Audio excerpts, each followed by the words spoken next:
দেশি জাত আধুনিক প্রযুক্তি প্রাণী সম্পদ হবে উন্নতি প্রতিপাদ্যকে সামনে রেখে রাজবাড়ীর পাংশায় জাতীয় প্রাণী সম্পদ সপ্তাহ ও প্রাণী সম্পদ প্রদর্শনী 2025-এর শুভ উদ্বোধন ও আলোচনা সভা অনুষ্ঠিত হয়েছে। বুধবার 25শে নভেম্বর বেলা 12টার দিকে উপজেলা প্রাণী সম্পদ অধিদপ্তর ও ভেটেরিনারি কার্যালয় চত্বরে এ প্রদর্শনী ও আলোচনা সভা অনুষ্ঠিত হয়। অনুষ্ঠানের শুরুতে আনুষ্ঠানিকভাবে ফিতা কেটে জাতীয় প্রাণী সম্পদ সপ্তাহের শুভ উদ্বোধন করা হয়। পরে র্যালি অনুষ্ঠিত হয়। র্যালি শেষে প্রাণী সম্পদ প্রদর্শনী পরিদর্শন করেন অনুষ্ঠানে আমন্ত্রিত অতিথিবৃন্দ।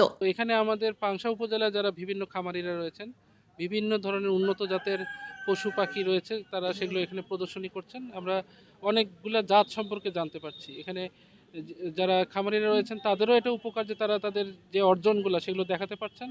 আর আমরা যারা সাধারণ মানুষ আছি, যারা আগ্রহী, বিভিন্ন যে প্ল্যান করছে, অনেক উদ্যোক্তা আছে যারা ব্যবসা করবে, যে চিন্তা ভাবনা করছে, বা অনেকে চায় যে এই পশু পাখিগুলো বাসায় পালতে, তো তাদের জন্য এই প্রদর্শনীটা খুব ভালো একটা ফল বয়ে আনবে আমরা আশা করি। প্রদর্শনী শেষে উপজেলা প্রাণী সম্পদ দপ্তর ও ভেটেরিনারি কর্মকর্তা ডাক্তার পৃথ্বীজ কুমার দাসের সভাপতিত্বে আলোচনা সভা অনুষ্ঠিত হয়।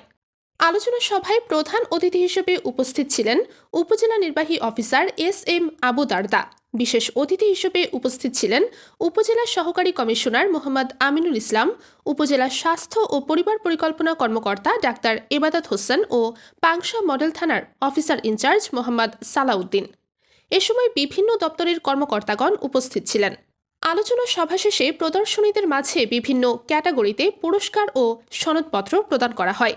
এ প্রদর্শনী অনুষ্ঠানে উপজেলার খামারিরা দেশি বিদেশি জাতের হাঁস, মুরগি, গরু, ছাগল, মহিষ, ঘোড়া সহ বিভিন্ন পশু পাখি নিয়ে অংশগ্রহণ করেন।